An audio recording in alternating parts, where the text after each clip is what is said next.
Olá! Na nossa última aula, nós vimos as distinções entre taxas e tarifas. Então, hoje, nós vamos ver a importância dessa distinção. Por que que tanto se controverte, né, sobre a natureza jurídica de uma determinada cobrança? Porque existem algumas consequências práticas, na hora em que você define a natureza jurídica. Então, eu vou dar para vocês essas consequências práticas. Qual é a importância dessa distinção? Em primeiro lugar, se você define algo como taxa, ela é um tributo e, portanto, está sujeita a todas as limitações ao poder de tributar, incluindo os princípios constitucionais tributários que nós já estudamos.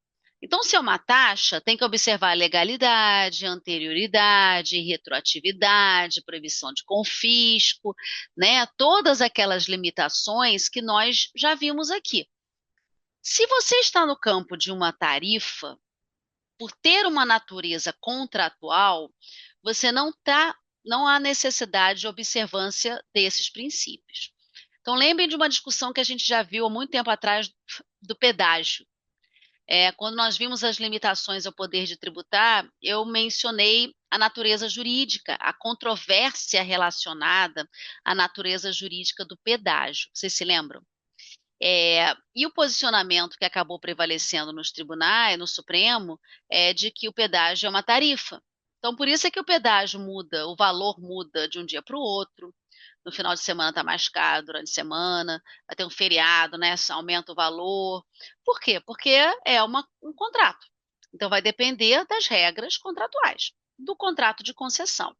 Né? Então, não tem que observar anterioridade, retroatividade, não confisco, que são princípios constitucionais tributários, ok? Então, essa é a primeira importância da distinção. A segunda é que, se você tem um tributo, você não pode deixar de prestar o serviço por falta de pagamento. Então, lembre das diferenças que nós vimos. A taxa, ela envolve um serviço de utilização compulsória, né? É uma das características, é dos critérios de distinção. Então, se você deixar de pagar a taxa de lixo, porque tem um interesse público maior envolvido, o Estado não pode simplesmente deixar de pagar, de prestar o serviço. Você não pagou a taxa, o que que ele vai fazer? Ele vai lançar, vai inscrever e vai ajuizar uma execução fiscal para cobrar. Mas não pode cortar o serviço por falta de pagamento. Né? A forma usual de cobrança de tributos é através de uma execução fiscal. Então, você lança, você inscreve e você ajuiza. Tem meios alternativos de cobrança? Tem, protesto, inscrição em cadastro de devedores, né? CADIM, Serasa. Você pode fazer esse tipo de cobrança extrajudicial. Sim, mas você não pode simplesmente deixar de prestar o serviço porque o tributo não foi pago, ok? Já quando você está diante de uma tarifa, de uma de algo que é contratual, você já vai poder, observados os requisitos previstos na Lei de Concessões, lá no artigo 6º, parágrafo 3º, inciso 2, da Lei 8987 de 96, no artigo 6º, parágrafo 3º, inciso 2 da Lei 8987 de 95, você vai poder deixar de prestar o serviço por falta de pagamento. Como regra, você pode. É claro, você tem que comunicar, tem que dar chance da pessoa regularizar o pagamento antes de você cortar o serviço. Você não pode cortar o serviço de serviços de áreas que são essenciais, né? Eu não posso cortar a prestação de um serviço público, por exemplo, de energia elétrica, que é uma tarifa, de um hospital, porque senão as pessoas morrem, né? Mas aí eu tenho interesse maior que justifica, né, a vida da pessoa. E aí você vai temperar a lei de concessões. Mas aí é uma regra do direito administrativo. Então, usualmente, se for taxa, você não pode costar. cortar o serviço por falta de pagamento. Na tarifa, como regra, você pode, né, obviamente, observados os procedimentos previstos na lei de concessões, salvo quando você tem um serviço essencial, né? Hospitais, prisões, porque ali é um direito à vida, né? A dignidade da pessoa humana. Tem pessoas ligadas a aparelhos. Você não pode simplesmente cortar a luz, né? Que aquelas pessoas vão morrer. Então, assim, você vai temperar a regra administrativa de corte. Não vira uma taxa, mas você vai, vamos dizer assim, fazer uma ponderação e você vai deixar de, obviamente, autorizar o corte de luz por falta de pagamento. Mas, como regra, a luz pode ser cortada por falta de pagamento. Né? A energia elétrica, aquela privada das casas, é uma tarifa, é remunerada por tarifa. Então, você tem essa distinção, ok? Uma outra diferenciação é a seguinte: a relação tributária, e aí não é só das taxas, mas a relação tributária, ela não é uma relação de consumo, porque ela não é contratual. Então é interessante porque eu já vi vários advogados pedirem em juízo devolução de tributos em dobro com base no CDC, inversão do ônus da prova com base no CDC. Isso não se aplica à relação tributária, tá? É pacífico. CDC se refere a relações de consumo contratuais. No caso da relação tributária, ela não é uma relação de consumo, ok? Então, não se aplica o CDC, aplica-se o CTN, né? Você tem uma norma específica. Isso é pacífico, ok? Mas para a tarifa já aplica o CDC. É uma relação contratual, né? É uma relação de consumo. É, então, essa é uma distinção. Uma outra distinção que também decorre disso é a possibilidade de você ter uma ação civil pública para discutir uma relação tributária, uma ACP para discutir uma relação tributária. O Ministério Público, ao longo dos tempos, né, já tentou propor várias ações civis públicas para discutir tributos. Né, na época da TIP, né, surge um novo tributo, o Ministério Público acha que entra com uma ação civil pública. Aqui alterou a planta de valores no Rio de Janeiro, o Ministério Público entrou com uma ACP para discutir os valores venais dos imóveis. É possível isso? Não. A CP é para direitos, né, que são envolvendo relações de consumo, é, direitos coletivos, mas não é o caso da relação tributária. A relação tributária, como regra, ela é um direito individual não homogêneo. Pode ser envolver o direito de várias pessoas de uma forma homogênea? Pode. Por isso cabe mandado de segurança coletivo. Quando você tem, por exemplo, um sindicato, uma associação, onde você vai defender os interesses dos seus associados, todos eles submetidos ao mesmo tributo. Sim, você pode até mandar de segurança coletiva, até cabe, mas a CP não. Tá? E isso está expresso na Lei da Ação Civil Pública. Está lá no parágrafo único do artigo 1º da Lei 7347 de 85. 7347 de 85, artigo 1º, parágrafo único. E já tem tema com repercussão geral no Supremo. É o tema 645. 645. O Ministério Público não pode entrar com a CP para substituir o contribuinte, para discutir relações tributárias. Ele não substitui, ele não pode entrar na defesa dos interesses dos contribuintes. Ele não pode entrar como substituto do contribuinte. As relações tributárias envolvem direitos individuais, né? Então, não é possível, não cabe, não é hipótese de não cabimento. As ações civis públicas são extintas sem julgamento do mérito. Tá? Então, eu acho muito interessante, porque aqui no Rio de Janeiro, MP adora entrar com a CP para discutir tributos. Aí vai lá para os jornais, aí fala que PTU é um absurdo, que o valor venal cresceu, que aumentou, tabela, a planta genérica de valores é inconstitucional, é confiscatória. Então, assim, aí entra com a CP. Aqui a gente, em 2017, quando a PGV, né, a planta genérica de valores, mudou no Rio, teve uma CP do Ministério Público. Foi extinta sem julgamento do mérito. Ele recorreu para o TJ, segunda instância, STJ, Supremo, perdeu em todas as instâncias. Tá? Isso é pacífico, né?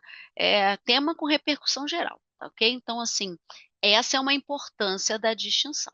Agora, se for uma tarifa, tem natureza contratual, tem uma relação de consumo, vai caber a CP e o Ministério Público vai poder entrar lá com a CP, ok? Um parênteses que eu quero abrir é o seguinte: nunca vai caber a CP em matéria tributária? Não é uma verdade absoluta. Existe a possibilidade de eu ter a CP em matéria tributária? Existe. O Supremo julgou um RE, que é o RE 576-155, onde ele admitiu uma ACP em matéria tributária, mas o Ministério Público não estava defendendo os contribuintes. Ele entrou com a ACP na defesa do erário. Aí cabe a CP. Você não vai discutir a relação tributária, tá? Você vai discutir matéria tributária, que é algo diferente. Qual era a hipótese? Você teve uma legislação de um Estado que trouxe uma previsão de um regime especial e a possibilidade de empresas assinarem. Na verdade, não foi uma legislação, não foi nem lei, tá? Foi um decreto, prevendo a possibilidade de empresas em dívida assinarem termos de acordo de regimes especiais, que é o TARE, T-A-R-E, termos de acordo de regimes especiais. E veio num decreto. E o Ministério Público entrou com uma CP dizendo que esse decreto era ilegal, porque violava o princípio da reserva legal, que exige lei para trazer benefícios fiscais, para estabelecer regimes especiais. E aí a discussão que chegou ao Supremo é se caberia a CP nesse caso, porque a lei da ACP não permite que a MP entre com ação civil pública. E o que o Supremo disse? Olha, ele não pode discutir a relação tributária, sujeitativo e passivo. Nesse caso, ele está defendendo o ente público, defendendo o interesse do erário. E aí as procuradorias dos estados, as PGEs, disseram assim, não, mas não pode. Quem defende o interesse do estado sou eu, Procuradoria Estadual, PGE, MP não pode. Mesmo que você estivesse na defesa do erário, quem cabe propor ações e discutir é a PGE, não é a MP, não é a promotoria. Só que o Supremo disse, olha, o MP tem legitimidade também para a defesa do erário, sem prejuízo da PGE também entrar com a ação. Mas a PGE defende, né? Depende da iniciativa do governador, né? Depende, às vezes, da autorização, a assinatura do governador, autorizar a propositura da ação. E às vezes o governador não tem esse interesse, né? Então, a MP pode, como fiscal de lei, na defesa do Estado, na defesa do erário. E aí ele vai entrar alegando violação do princípio da isonomia, do princípio da legalidade, né? Por que a empresa A teve um tratamento diferenciado da empresa B, né? Mas aí vocês vejam, é defesa do Estado, defesa do erário público, não é na defesa do contribuinte. São coisas diferentes, tá? Então, a CP na defesa do contribuinte não existe, não é cabível, não cabe. Só se for na defesa do Estado, ok? Outra importância da distinção, e a última que eu vou citar, é o prazo prescricional. Essa é uma questão que cai muito em prova. Às vezes cai em civil, concurso para procuradoria, cai em administrativo, cai em constitucional, cai em direito de trabalho, cai né, direito tributário, porque qual é o prazo prescricional? Se você entende que é taxa, obviamente vai seguir ao prazo prescricional de 5 anos do CTN, artigo 174 do CTN. Né, o CTN prevê prazo decadencial de 5 anos e prescricional de 5 anos. Artigo 173 e artigo 174. Nós vamos estudar os dois prazos. Mas se é tributo, é regra do CTN.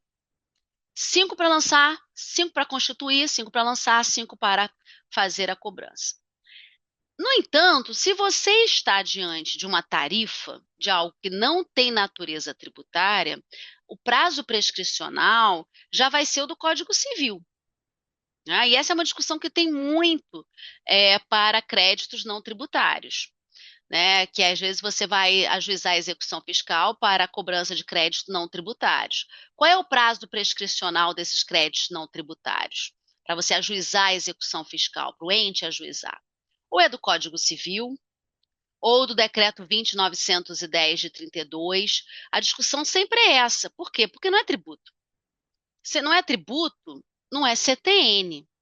Ou vai ser a regra do decreto 20.910 de 32, que é um decreto que prevê o prazo de 5 anos para qualquer ação contra o Estado, e aí você aplica por analogia quando ele vai cobrar. Né? Se tem 5 anos para entrar contra o Estado, ele teria 5 anos para cobrar. E aí é quando não tem norma especial, ou você vai aplicar o Código Civil, dependendo da natureza do crédito não tributário, né? Se é contrato, se não é. Mas não é o CTN. E aí você pode ter prazo maior do que 5 anos, você pode ter 10 anos, né? O Código Civil tem outros prazos prescricionais. Então é importante que você defina, ok? Nós vamos ver a discussão do FGTS. Se não é tributo, ele não vai seguir a regra do CTN de prescrição. Então, vai ser qual é a regra? É a do Código Civil? É que está na Constituição? É uma verba trabalhista? Então, assim, a fixação da natureza jurídica é fundamental para quando vocês tiverem de enfrentar uma questão que pergunte qual é o prazo prescricional, né? Então, é fundamental a definição. Ok? Então, vou dar um exemplo. Existe uma súmula, que é a súmula 412 do STJ, que trata de multa ambiental. Desculpa, trata de um crédito de natureza não tributária, a súmula 412 do STJ, e ela vem, que é a questão que eu vou tratar a seguir, ela vem e diz que o prazo prescricional não é do CTN, porque não é tributo. Ok? Existem discussões envolvendo multas ambientais, você vai aplicar uma legislação específica, né? Às vezes você tem leis específicas de multas ambientais, federais, estaduais e municipais, você tem legislações. Então, ou você vai cair no Código Civil, que é uma norma geral, ou você vai cair no Decreto 20.910, aplicado por analogia, que também é uma norma que não tendo nenhuma norma especial você vai aplicar, e tem normas especiais, né? Dependendo do crédito que não seja tributário, a natureza dele.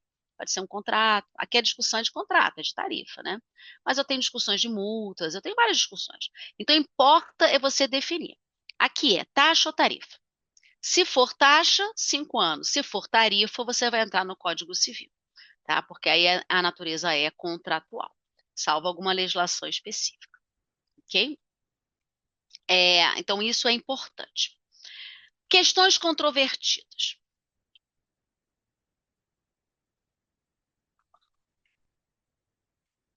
E aí que eu quero só deslembrar para não sei se ficou claro, né? Quando eu falo no decreto, quando eu falo em outras legislações, são dependendo do crédito não tributário, né? Dependendo do crédito não tributário, você vai procurar a norma aplicável. Aqui, discussão de tarifa é Código Civil, mas você pode ter um crédito não tributário que você vai utilizar o prazo do decreto 20.910 de 32, tá certo? Porque ele vai ser um crédito não tributário. E aí não vai seguir o Código Civil em razão da natureza, é uma multa, por exemplo. E aí vai ser o decreto 20.910 de 32. Então depende do caso. Agora, taxa e tarifa, ou vai ser 5 anos, ou vai ser Código Civil, porque é contrato. E aí você vai seguir o Código Civil. Ok? Questões controvertidas. É, nós já falamos de pedágio, já falamos daquelas questões mais óbvias, né? Energia elétrica é tarifa, é, telefonia é tarifa, coleta de lixo é taxa. Existem algumas discussões que você tem que são mais zonas cinzentas. Então, por exemplo, gás. Gás é tarifa, tá? Para o STJ, gás é tarifa. Água e esgoto. Aqui sempre foi a grande controvérsia, principalmente esgoto, tá? Mas durante anos e anos se teve uma controvérsia se você teria natureza de taxa ou tarifa. Por quê? Pensem na água. Você tem, pessoalmente, para mim, água e esgoto sempre foram taxa. Eu acho que tem mais características de taxa. eu acho que tem um interesse público maior, saúde, eu acho que a utilização devia ser compulsória do serviço, acho que é um serviço essencial. Mas qual é o grande problema? É que nós temos que pensar que o Brasil é muito distinto entre si, né? A realidade do Sudeste não é a realidade do Nordeste, né? Não é a realidade do Norte do país, do Centro-Oeste. Então, você tem realidades muito distintas. E água e esgoto são serviços estaduais. E aí as leis estaduais nem sempre estabelecem uma utilização compulsória do serviço, até porque o serviço não é prestado. Tem lugares onde não tem esgoto. O Estado não prestou ainda um serviço de esgoto. Então você vai ter, às vezes, redes de esgotos privadas, né? Tem muita gente que vive ainda de fossa. Você tem, no mesmo caso de água, né? Não tem rede, né? Você não tem, às vezes, a empresa pública, uma concessionária que preste o serviço de tratamento de água. Tem pessoas que ainda vivem de poços. Então, assim, e a lei autoriza, né? A lei administrativa não torna obrigatória a utilização do serviço, porque o serviço não é prestado. Não existe rede, né? Então não dá para a gente pensar na responder à pergunta da natureza jurídica, levando em consideração a realidade de uma cidade como a minha, que é do Rio de Janeiro, que é grande, né? Para mim, eu acho que deveria ser um serviço de utilização compulsória, mas isso pressupõe que o Estado preste, né? Então, para você poder cobrar até de forma potencial. Só que não é a realidade do país. Então, chegou ao STJ e ao Supremo essa discussão. E o entendimento que prevaleceu é de que a natureza jurídica da água e do esgoto é de tarifa. Porque nem todos os estados você tem a lei prevê uma utilização compulsória. Você tem ainda no Brasil muitos casos de estados onde você tem poços, fossas utilizadas de uma forma autorizada por lei, porque o regime não tem, você não tem a rede. Então, acabou-se que entendeu que o entendimento que prevaleceu foi que é uma tarifa. Mas aí vejam a importância da consequência. Se é uma tarifa, você pode cortar o serviço por falta de pagamento? Pode. Você pode. Qual é o prazo prescricional? É de 5 anos do CTN? Não, é o do Código Civil. Você pode. Você precisa observar a legalidade? Não. Precisa observar a anterioridade, só pode aumentar o tributo, né? A cobrança de um ano para o outro, 90 dias depois? Não. Porque você vai seguir a regra da concessão. Você vai ter que solicitar a ligação, vai ser concedido. Se você não pagar, você vai seguir a lei das concessões. Então, assim, você vai ter toda a linha, toda a aplicação das consequências da definição de ser uma tarifa, tá? E não ser uma taxa, ok? Eu vou dar para vocês precedentes, um do STJ, outro do Supremo, mas está pacífico há muito tempo. A súmula 412 do STJ que eu citei é exatamente desses serviços. E qual é um precedente do STJ? É RESP 690-609, 690-609, RESP é um embargo de divergência, e no Supremo, RE 471-119. 471-119. Então, o tratamento que é dado aos dois é de tarifa. Ok? Tanto a água quanto o esgoto.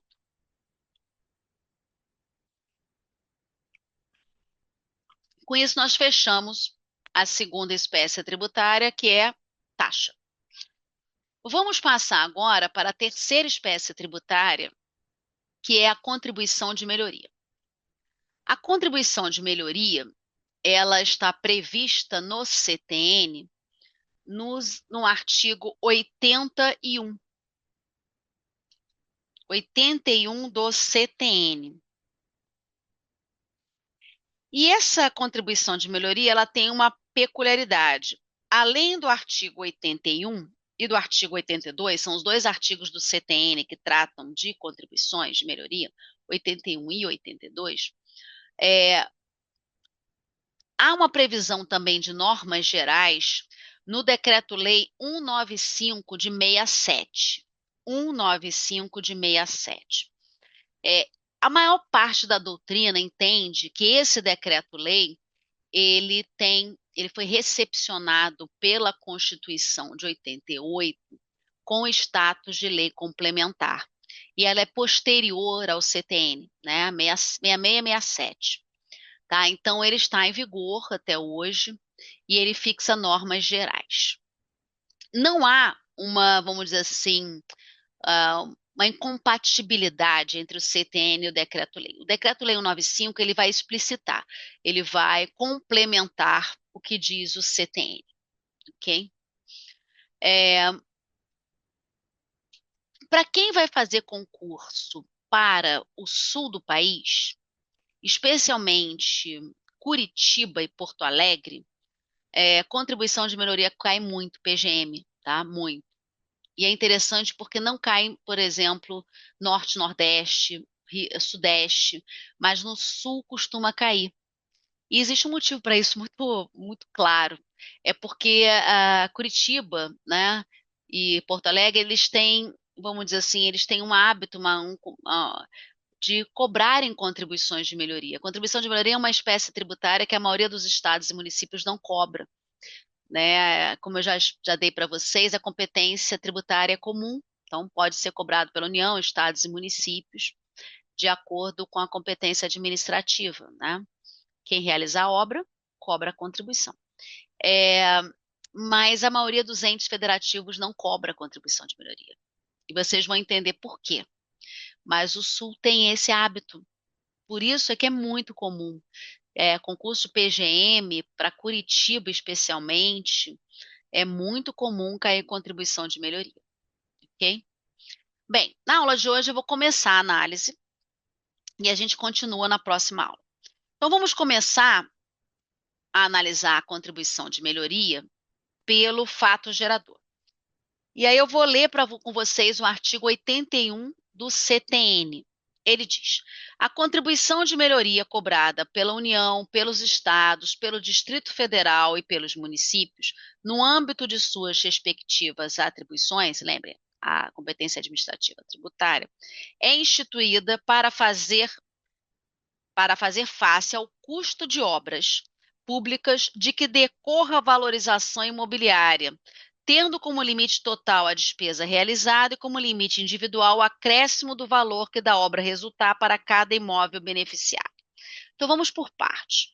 Você cobra a contribuição de melhoria em razão de uma valorização do bem imóvel decorrente de uma obra pública. Você não cobra só porque teve a obra e você não cobra só porque teve a valorização. A valorização tem que decorrer de uma obra pública. Eu brinco sempre que não existe, né, contribuição de pioria, né? Aquela coisa assim bem boba, né? Você não pode piorar a situação. Então, se obviamente aquela obra causou um prejuízo, você não vai cobrar a contribuição. O tributo é de valorização decorrente de uma obra pública. Esse fato gerador, isso que eu acabei de explicar, ele vai ser complementado pelo artigo 1º do Decreto-Lei 195 de 67. Porque esse artigo 1º, ele vai definir esse fato gerador, vai explicitar esse fato gerador. E o artigo 2º do Decreto-Lei 195, ele vai elencar as obras públicas. Ele relaciona diversas obras públicas. E aí, o que a gente pode deduzir dessa análise do 1º e do 2º do Decreto-Lei que vão complementar essa ideia do CTN? É que o que justifica a cobrança de uma contribuição é a realização de uma obra pública nova, uma obra de infraestrutura. Então, vocês vão ver que estão lá elencadas obras hidráulicas, obras de construção civil, pontes, né, rodovias, metrô, transportes, né? Então, são obras de infraestrutura, porque elas é que são aquelas capazes de gerar valorização. Então, por exemplo, aqui no Rio de Janeiro, para as Olimpíadas, foram abertas várias vias. Então, você tem a Transolímpica, né? A gente já tem aqui a época da linha amarela, linha vermelha, você teve a Transcarioca. Cada vez que você abre uma nova via, né? Você tem uma nova construção, uma construção de infraestrutura, de algo relevante, é aí que você pode gerar valorização para os imóveis em volta. Alguns vão sofrer prejuízos e alguns vão sofrer valorização, né? Quem sofrer valorização pode vir a pagar a contribuição de melhoria. Ok? Metrô é a mesma coisa, né? Aqui no Rio, as áreas que são próximas ao metrô são valorizadas, né? Facilita o transporte público.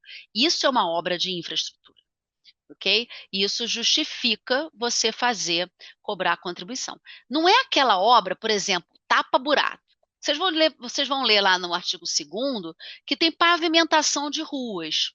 Aí uma vez um aluno me perguntou, e caiu no concurso da magistratura aqui do Rio, assim, pode-se cobrar contribuição de melhoria pelas obras de peraí, desculpa, tapa-buraco? Gente, tapar buraco não valoriza imóvel nenhum, né? O que valoriza é a obra inicial. Eu tinha uma área de zona rural, que não tinha asfalto nenhum, era terra batida, e aí eu vou asfaltar. Isso é a obra pública do artigo 2º. Essa obra pública gera a cobrança de contribuição de melhoria, ou pode gerar a cobrança de contribuição de melhoria. Não é aquele tapa-buraco, né? Que no Rio é mestre em fazer isso, né? A rua está esburacada, você vai lá e bota um pouquinho lá vai tapando os buracos. Isso não é obra pública, não para gerar valorização do imóvel. Ficou claro? Não basta ser a obra, ela tem que valorizar, ok? Então vamos ficar por aqui. Na próxima aula, nós vamos explorar como essa contribuição ela é cobrada, né? Quais são os limites da cobrança e por que será que os entes não cobram tanto contribuições de melhoria. Então, até a nossa próxima aula.